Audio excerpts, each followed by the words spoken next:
Bom, revendedor, bom falar com você de novo. E agora nosso assunto de hoje, do episódio 5, na verdade é para quem ainda não é revendedor e gostaria de se tornar revendedor, né?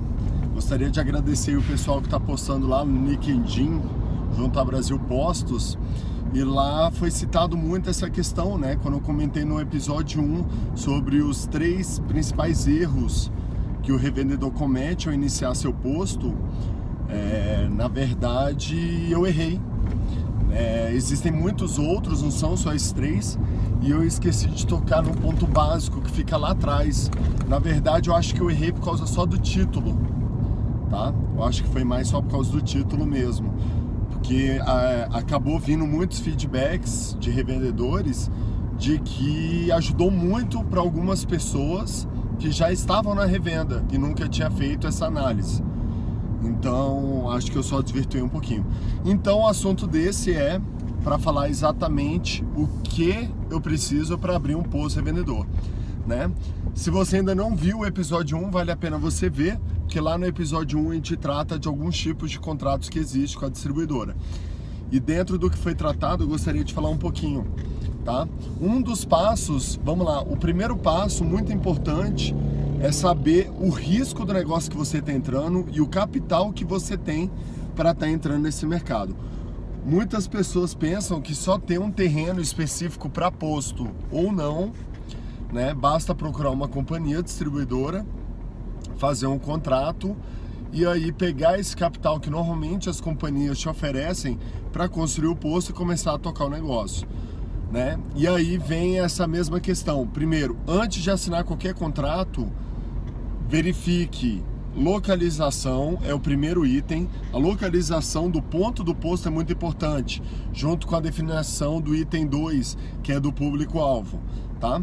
E, claro, que além de ver o 1 e o 2, a gente tem que ver aquele outro item que eu te falei, tá? Qual o capital disponível que você tem para investir nesse negócio, tá? Hoje, por exemplo, nós estamos em julho de 2018, e a gasolina aí para compra está em média aqui no Distrito Federal, na média de R$ 4,20, certo? Se você tem a perspectiva, por exemplo, de um posto vender uma quantidade pequena, tá? Vamos supor que foi uma má decisão você construir esse posto, e esse posto vai vender, vamos supor, 50 mil litros, que é uma quantidade pequena, nível Brasil, tá? Não que não seja viável, tá?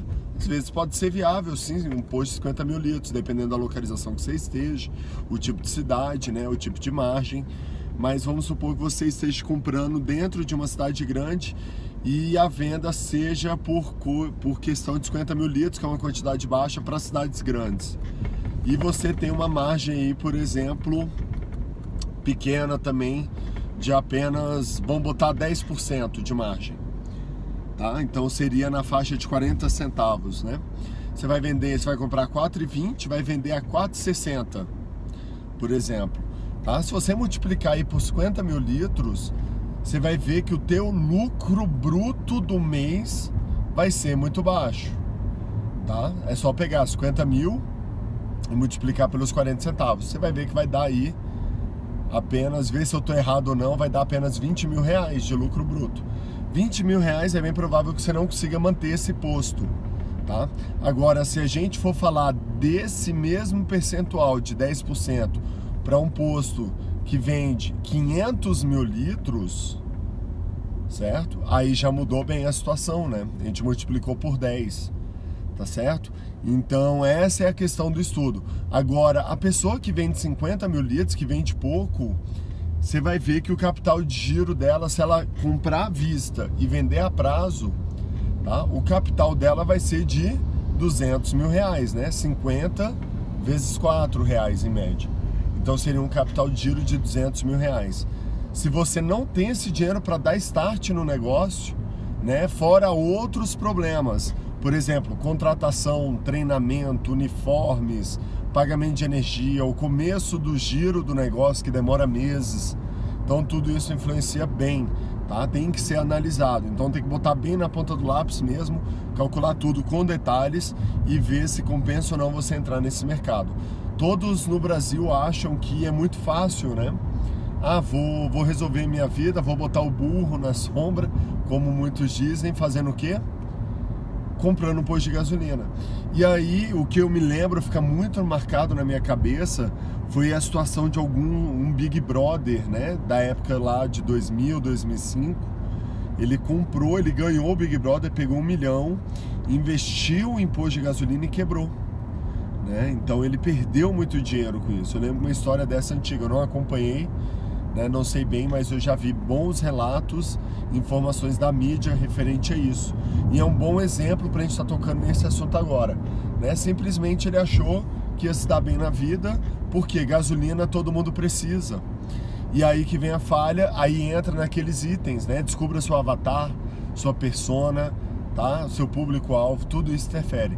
Não é porque o produto ou o serviço tem a necessidade de várias pessoas que ele vai dar certo. Não é porque tem um potencial de compradores que o negócio dá certo. Isso aí já mudou há muito tempo. Essa teoria funcionava na década de 80, que não existia o quê? Muita concorrência. Não existia pessoas com capitais, né? Com muito capital para investir, para arriscar. Hoje em dia já tem.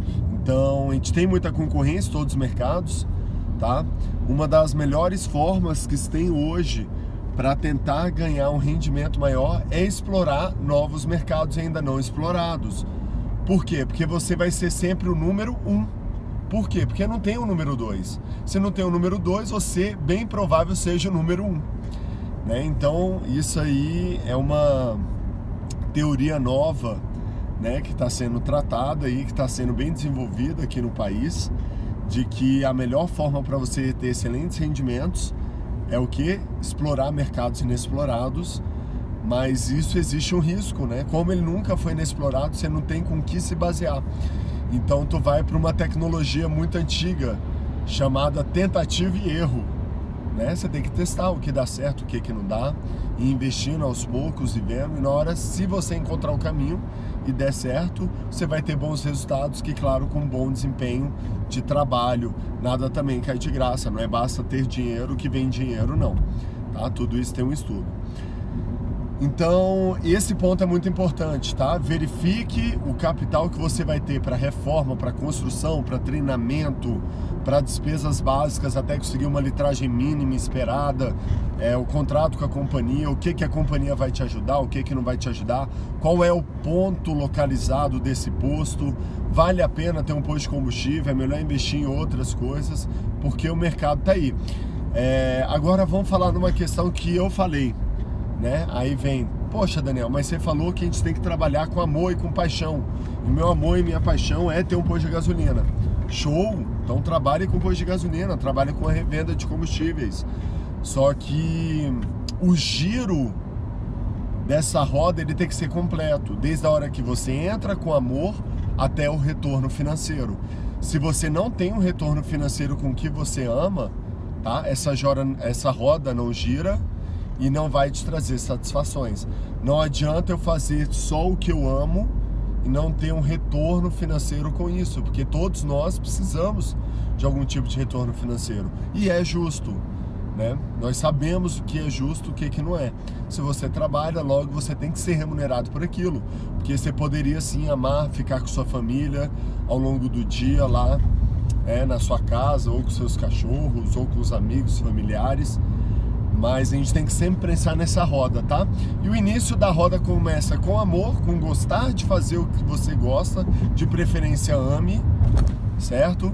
Desculpa aí pela tremedeira, gente, da câmera, mas é o único horário que eu consegui aqui para gravar rapidinho para vocês, tá bom? Quem não tá ouvindo aí no YouTube, quem tá vendo no podcast aí não tá vendo o que tá acontecendo, tá? Tô passando aqui exatamente agora aqui na Ponte JK de Brasília, indo pro centro, pro plano piloto. Tá? Então voltando, o primeiro item é o amor, de preferência o amor e não só o gostar, tá? Por quê, Daniel? Porque o amor é que vai gerar a vontade, mesmo quando alguma coisa der errada, de você fazer a tentativa de dar certo. Você vai ter motivação o suficiente para levantar da cama e ter o que fazer, né? Fazer o que ama, fazer o que gosta, ter o prazer do que está fazendo. Isso é muito importante. E tem muito empresário que não vê isso, tá?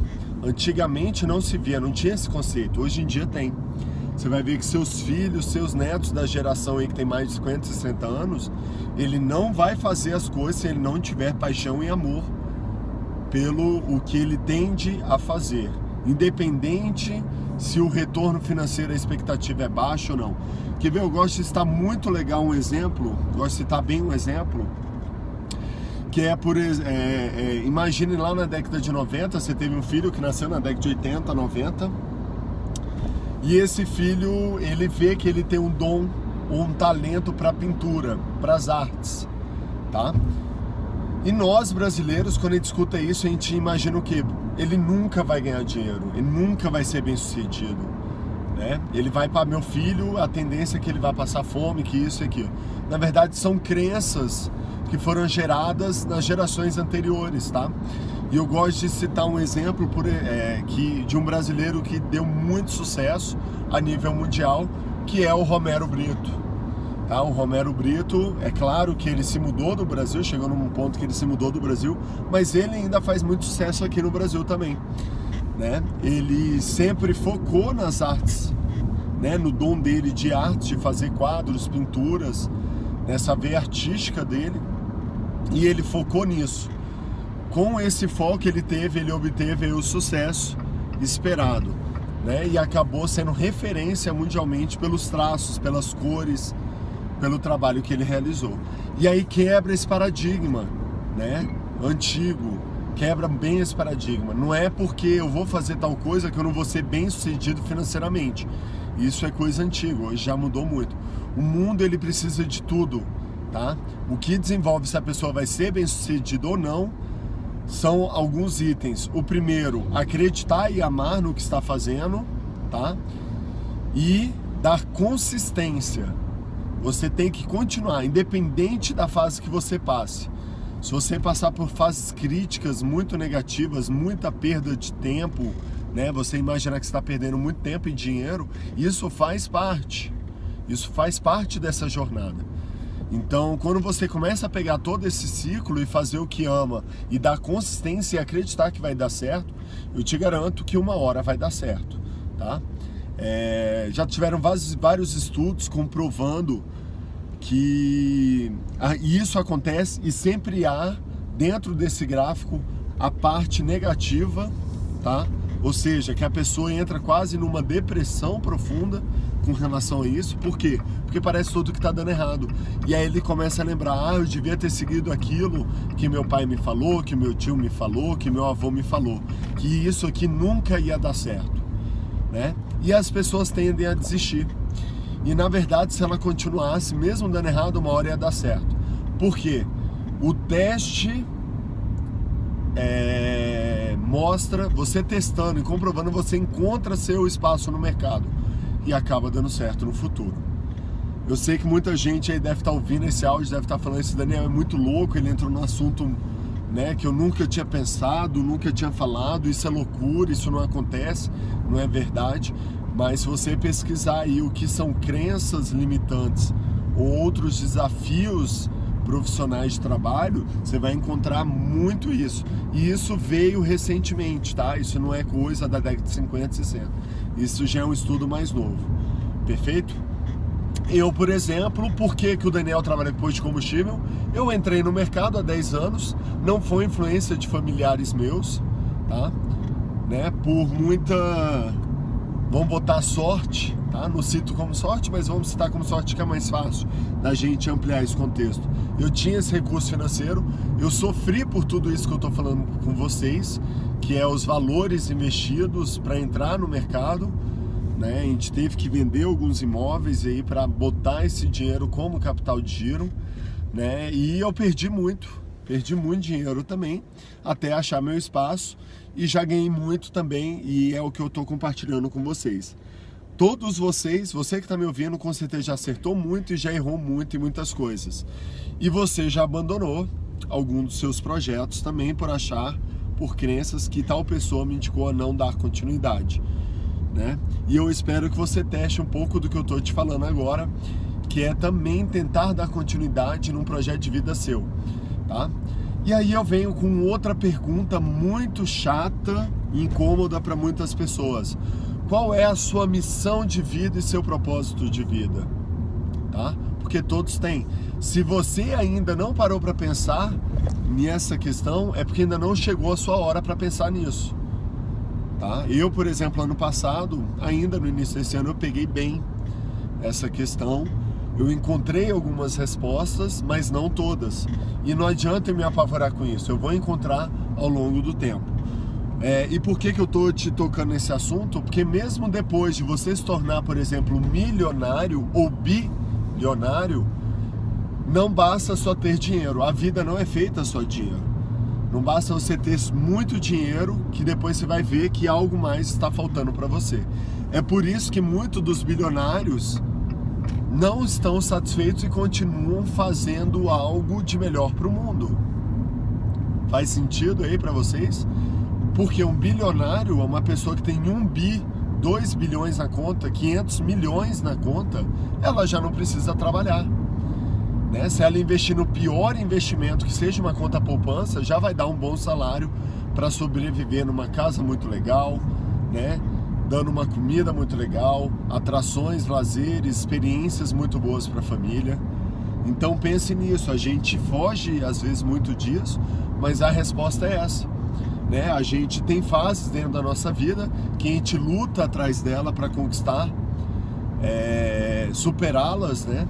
Mas a gente também tem que pensar na próxima fase que a gente vai enfrentar, porque às vezes a fase que você está, você já consegue resolver 2, 3 fases simplesmente com algumas respostas e não ficar procurando uma coisa na hora errada, beleza? Gente, esse papo parece meio doido, mas eu já passei por várias delas. O que eu tô te contando é uma vivência que eu tive e que pra mim faz muito sentido. Eu espero que pra você também, tá? E é isso, tá certo?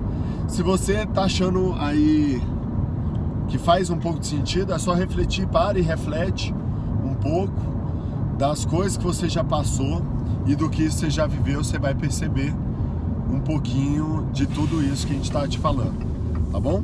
Valeu, galera, um abraço, Daniel Costa para vocês, falando aí para os revendedores ou futuros revendedores de combustíveis. Um abraço, até mais.